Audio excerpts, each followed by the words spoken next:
The last thing I saw before I blacked out wasn't the teeth. It was the human-like intelligence burning in its yellow eyes. It wasn't just an animal. It was judging me. Nightbound Bloodline presents 5 werewolf attack stories. The stories you are about to hear are first-hand accounts, sent to us from ordinary people who walked into the shadows and found something waiting for them. They have asked for their identities to be protected, but their testimonies remain. What they describe defies easy explanation, yet they insist, with a conviction that chills to the bone, that every word is true. Listen closely and decide for yourself. Story 1. The Thing on the Gravel Service Road. My name is David. Well, that's what you can call me. I'm a 42-year-old long-haul trucker. I've spent more nights on the road than in my own bed, seen every kind of weird weather and roadside oddity you can imagine. I don't believe in ghost stories. Never have. If I can't load it onto my flatbed or fix it with a wrench, I'm skeptical. But what happened to me last November, that changed everything. It was just outside the Gifford-Pinchot National Forest in Washington. I'd taken a gravel service road as a shortcut, the kind of decision you make after 14 hours of driving, just to shave off 20 minutes. My GPS had lost signal an hour before. The air was cold, the kind that seeps into your bones, and a thick, soupy fog had rolled in, swallowing my headlights after just a few feet. The only sound was the crunch of my tires on the wet gravel and the low hum of the engine. It was the deepest, most oppressive quiet I've ever experienced. No crickets, no owls, nothing. That was the first thing that put me on edge. The silence. The second was the smell. I had my window cracked, and this god-awful stench washed in. It was like a mix of wet dog, old meat, and something else, something metallic, like copper. It was so thick I could almost taste it. I figured a deer had probably been hit and left to rot on the side of the road. I almost dismissed it. Then I saw the eyes. Up ahead, maybe 50 yards, 2 points of sickly yellow light reflected in my high beams. They were too high off the ground to be a deer. Way too high. I slowed down, thinking it was a moose or a bear standing on its hind legs. As I got closer, my blood ran cold. It was standing on 2 legs, I'm sure of it. It was tall, 7 feet at least, and built like a nightmare.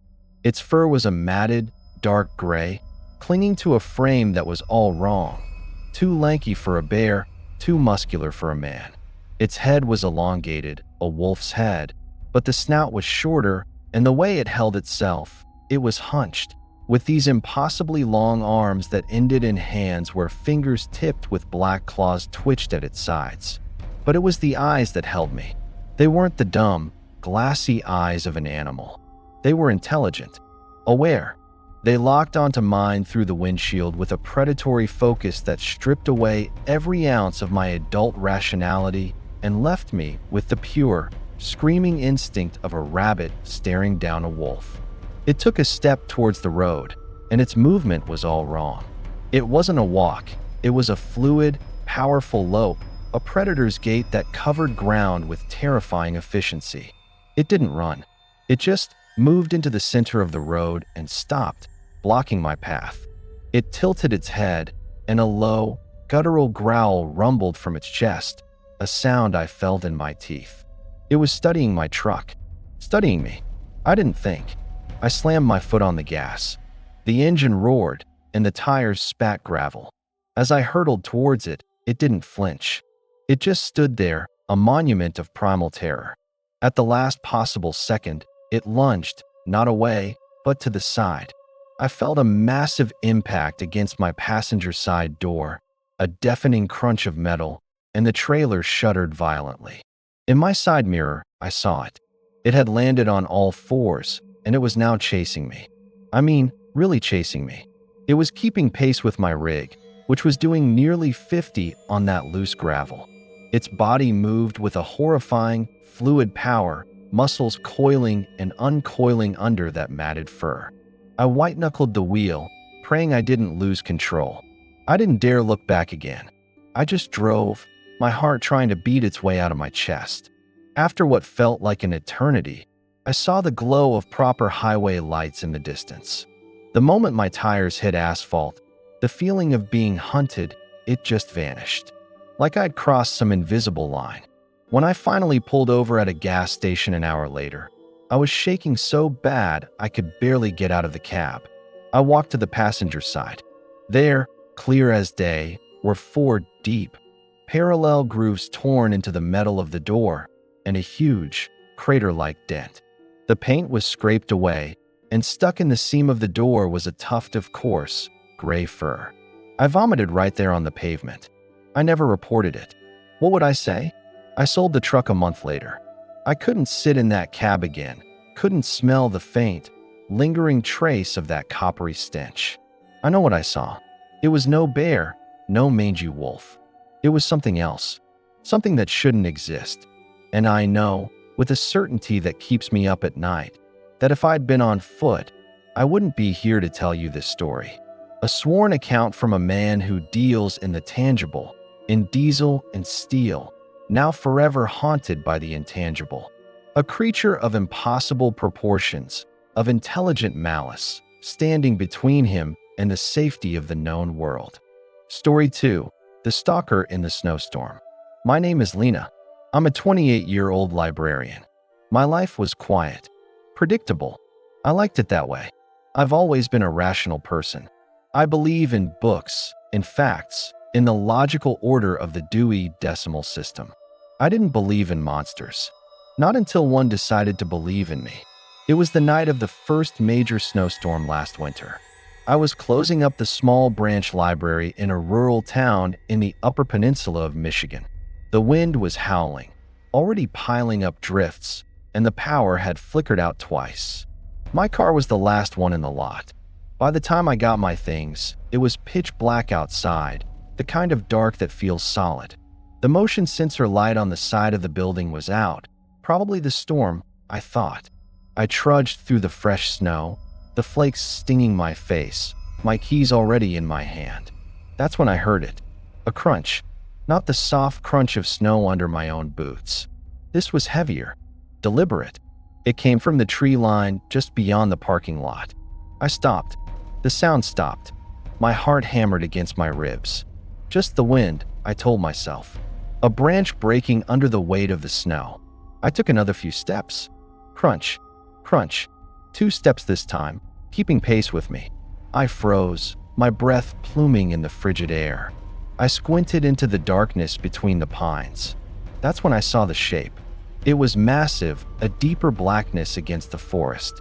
It was standing upright, and it was tall. So tall it made the young pines look like saplings. And it was perfectly, utterly still, watching me. I fumbled for my phone, my fingers numb with cold and fear. I turned on the flashlight and swung it toward the trees. The light caught it, just for a second. It was covered in shaggy, black fur, crusted with snow. Its eyes, they didn't reflect the light like a deer's or a raccoon's. They seemed to absorb it, glowing with a faint, internal amber light. Its snout was pulled back in a silent snarl, revealing a glint of teeth that looked too long, too sharp. It wasn't a bear. A bear's face is blunt, almost dog-like. This was angular, vicious, and terrifyingly intelligent. It took a single step forward, and a low, rumbling growl cut through the moan of the wind. It wasn't a sound of warning. It was a sound of promise. I ran. I don't remember making the decision. I just ran for my car, my legs burning, the snow grabbing at my ankles. I heard it then, the sound of it giving chase. It wasn't the clumsy crash of a large animal. It was a swift, powerful thump thump thump of immense weight moving with impossible speed, punctuated by the splintering of small trees it shouldered aside. I slammed into my car door, my hands shaking so violently I could barely get the key in the lock. I threw myself inside, hitting the locks just as something massive slammed into the driver's side door. The entire car rocked on its suspension. A wave of that smell hit me. Wet fur, frozen earth, and that same coppery tang of old blood. I didn't look. I didn't dare.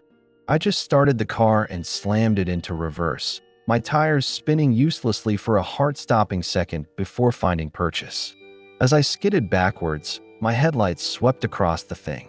It was on all fours now, its shoulders bunched with muscle, and it was already turning to follow. I stomped on the gas, flying out of the parking lot, not caring about the conditions, just driving blind through the whiteout. I made it home. I don't know how. I didn't sleep for 2 days. Every creak of the old house, every moan of the wind, was it coming to finish what it started? The next morning, when the storm had passed, I forced myself to drive back. The police just said it was probably a bear agitated by the storm. But there, in the snow around my parking spot, were footprints. They were huge, longer than my forearm, and shaped like a wolf's. But the placement, the stride was impossibly long, and pressed deep into the center of each paw print was the clear, five-toed impression of a hand. I put in for a transfer the next week. I moved to an apartment in the city on the 3rd floor. I still can walk to my car at night without my heart trying to claw its way out of my throat. I see those amber eyes in my dreams. It wasn't just trying to scare me. It was hunting me. And I know, with a certainty that has rewired my very soul, that it enjoyed it. A testament from a seeker of quiet order whose world was shattered by a predator that thrived in chaos. A reminder that the most terrifying hunters are those who understand the fear of their prey. Story 3, The Logger's Lament. Name's Frank. I've been a logger in the Oregon Cascades for 30 years. I know these woods better than I know the streets of my own town. I'm not a fanciful man. My world is chainsaws, diesel, and timber. I don't have time for nonsense. But the woods, they've changed since that night. Or maybe I've just been allowed to see what was always there. It was late autumn. Me and my partner, Mike, a good man, been with me for a decade. We were finishing a survey in a new cutting zone, deep in a valley the maps don't even have a name for. We decided to stay the night in an old trapper south cabin rather than drive the 4 hours back to town. We'd done it a dozen times before. The first thing that was off was the silence. It was the kind of quiet that feels heavy, like a weight on your ears. No owls, no coyotes, not even the rustle of mice in the walls. Mike, he joked about it, said the woods were holding their breath. I should have listened. It started after dark. A sound, not close, but not far either. A howl, but it was wrong. It started low, like a wolf's, but it rose into a pitch that was almost a scream, and it ended with this chuffing, guttural sound that wasn't canine at all. It was answered by another, from a different ridge. Mike and I looked at each other. We both knew every animal sound in these mountains. This was new. We went outside with our rifles and a powerful spotlight. The beam cut through the trees, turning the world into a stark play of black and white. Nothing. Then, from the tree line directly across the clearing, we saw a flicker of movement. I swung the light, and there it was. It was crouched on a fallen log, and even then, it was the size of a grizzly. Its fur was a grizzled silver black, and its shoulders were hunched, roped with muscle that bunched and shifted under its hide. It turned its head, and the spotlight caught its eyes. They were a pale, icy blue, and they held a cold, ancient hatred that made my blood freeze solid. Its muzzle was streaked with what looked like dark sap, but I knew, in my gut, it wasn't sap. It lifted its head and let out that same, broken howl, and this time, it was a challenge. Mike, God help him, he was always braver than he was smart. He raised his rifle. He never got the shot off. The thing moved faster than anything that big has a right to. It wasn't a run, it was a blur. It came out of the trees on 2 legs, covering the 50 yards between us in a handful of heartbeats. It swiped at Mike. I didn't even see the claw, just the result. The rifle flew from his hands, clattering into the darkness, and Mike was thrown back like a rag doll. There was a terrible, wet, tearing sound. I stood there, paralyzed, the spotlight shaking in my hand, illuminating the scene like some horrible play. The creature stood over Mike, its breath pluming in the cold air. It looked down at him, then it looked directly at me. Those blue eyes pinned me in place. There was no animal rage there. It was a calm, calculating stare. It knew what it had done. It knew what I was. Then it dropped to all fours, grabbed Mike by the leg with its mouth, and dragged him, effortlessly, back into the trees. The sound of his body being pulled through the undergrowth is a sound I will hear on my deathbed. I don't know how long I stood there. The woods were silent again. The heavy, guilty silence of an accomplice. I spent the rest of the night barricaded in the cabin, my back against the door, listening. It didn't come back. It didn't need to. It had made its point. The search party found what was left of Mike 2 days later. The official report said a bear attack. They don't know about the prints we found before they got there. Prints that started as a wolf's track, but near the site, they changed. The toes had elongated, the pad had shifted, and in the soft mud by the creek, there was a perfect, 5-fingered handprint, with claws dug deep into the earth. I don't go into the deep woods anymore. I took a job at the mill. I can't stand the silence.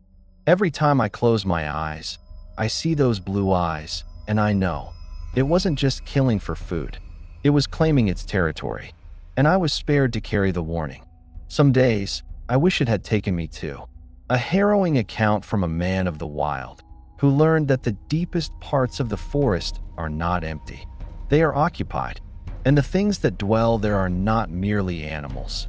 They are territorial gods of tooth and claw, capable of wrath and chilling, intelligent cruelty.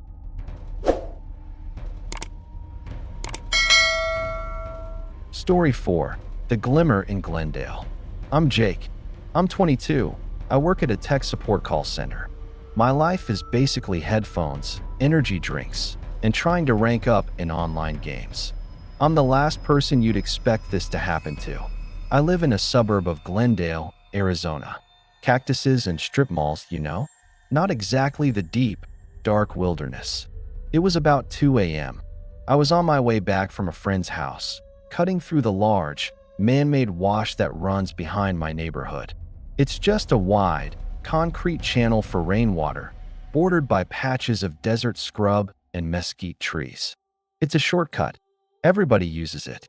My phone was dead, so I was just walking, listening to the distant hum of the freeway. That's when I heard the rustling in the bushes up ahead. I figured it was a javelina, those wild pigs we get out here. I clapped my hands, shouted, "Hey," like you do. The rustling stopped. But then, a new sound started. A low, rhythmic panting. It was heavy, wet, and it was close. I squinted into the darkness. There, under the shadow of a Palo Verde tree, I saw a shape. It was low to the ground, but long, way too long for a coyote. The light from a distant street lamp caught a glint off its eyes. They weren't the green of a cat or the red of a coyote. They were a dull, rusty orange, and they were fixed on me. My heart just dropped into my stomach. I started backing away slowly, the way you're supposed to with a mountain lion. But it stood up. I swear to God, it stood up on its hind legs. It was gaunt, like it was built of corded muscle and bone under short, tawny fur, the color of the desert sand. Its limbs were too long, its chest too narrow. Its snout was pointed, and its ears were pressed flat against its skull. It must have been 8 feet tall, a skeletal silhouette against the night sky. It took one step towards me, and its foot, a long, twisted thing that was more paw than foot, came down on the concrete with a soft, fleshy thud. It let out a sound I can't even describe. It wasn't a growl or a howl. It was a choked, gurgling bark that sounded like it was trying to form a word. That's what broke me. The awful, almost human quality of it. I turned and I ran. I've never run so fast in my life. I could hear it behind me, the sound of its claws scraping on the concrete, that terrible, wet panting right on my heels. I could smell it, a dry, dusty smell, like a hot attic full of old fur and sun-baked bone. I scrambled up the embankment, my fingers tearing on the rocks and weeds. I didn't look back.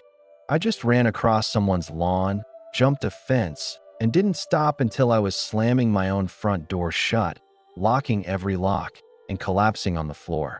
The next day, I went back in the daylight. I had to know. There were no tracks on the concrete, of course, but in a patch of dry, cracked mud at the edge of the wash, I found one. A single, perfect print. It was huge, like a wolf's, but the pad was weirdly shaped, and there was a strange sixth toe, or maybe a dew claw, pressed deep into the earth off to the side. I told my mom. She said it was a coyote, that I was tired. My friends laughed, but I know what I saw. I don't go out after dark anymore. I order delivery. I see that lanky, skeletal shape in my nightmares, standing there in the desert night. A thing that doesn't belong. A predator that walked out of a nightmare and into my normal, boring, suburban world. The woods are one thing, but when it follows you home, that's something else entirely. A chilling reminder that the unknown does not confine itself to distant, untamed wilds. Sometimes, it waits in the margins of our civilized world, in the empty spaces between streetlights, a primal terror wearing the skin of the local fauna, but moving with a geometry that is utterly, terrifyingly alien. Story 5. The Defense of Elm Street. My name is Sarah. I'm a 41-year-old graphic designer, a single mother. My world is my son, Eli. It's school runs, packed lunches, and making sure he feels safe. I've never been superstitious. My fears were practical. Mortgage payments, his health. Not this. It happened 3 weeks ago. A Tuesday. Eli was asleep upstairs. I was finishing up a project in the living room. We live on a quiet cul-de-sac in a sleepy Ohio town. The only thing that ever disturbs the peace is Mr. Henderson's dog barking at raccoons. That night, the barking started again, but it was different. It was a frantic, high-pitched yelping that cut off into a sharp, final squeal. Then, silence. A heavy, waiting silence. The streetlight in front of our house flickered and went out. A feeling, a primal, gut-deep instinct I didn't know I possessed, told me to check the locks. I was moving towards the front door when I heard it on the porch. A slow, deliberate scraping, like something heavy was being dragged across the wooden boards. Then came the smell. It seeped under the door, a wave of wet earth, rot, and that unmistakable, coppery tang of blood. My blood went cold. I crept to the front window and dared to peek through the blinds. It was there, crouched on its haunches on my welcome mat. It was enormous, its fur a mottled mix of brown and gray, matted with leaves and dark, sticky patches. Its shoulders were a mass of bunched muscle, and its head was lowered, sniffing at the crack under my door. I could see the powerful line of its jaw, the way its ears twitched, analyzing every sound from inside my house. Then it stood. It rose to its full height, and its head cleared the top of the window frame. It turned, and those eyes, a piercing, venomous yellow, locked onto mine through the slats of the blinds. There was no mindless animal hunger there. There was intent, a cold, calculating curiosity. It knew I was in here. It knew I was afraid. It lifted a hand, not a paw, a hand, with long, twisted fingers and thick, black claws. It placed it flat against the window pane. The glass groaned under the pressure. It was testing, probing my defenses. That's when the fear curdled into something else. A rage. This thing was on my porch, outside my son's home. I wasn't going to be a victim in my own living room. I didn't scream. I didn't run. I walked to the fireplace, picked up the heavy cast iron poker, and went back to the window. I stared right back into those yellow eyes. I didn't blink. I raised the poker, and with every ounce of strength I had, I slammed it against the inside of the window frame. The whole pane rattled violently. Get off my porch. It recoiled, not in fear, but in surprise. Its lips pulled back from its teeth in a soundless snarl. It seemed to consider me, this small, defiant creature behind the glass. For a long, heart-stopping moment, I thought it would charge. But then, it dropped back to all fours. It cast one last, lingering look at me, a look that promised this wasn't over. And then it melted into the shadows between my house and the neighbors. I stayed up all night, poker in hand, stationed at the top of the stairs, guarding Eli's door. It didn't come back. The next morning, there were deep gouges in the wooden porch boards, and pressed into the soft soil of my flower bed was a single, monstrous print. I didn't call the police. What would I say? I had the porch repaired.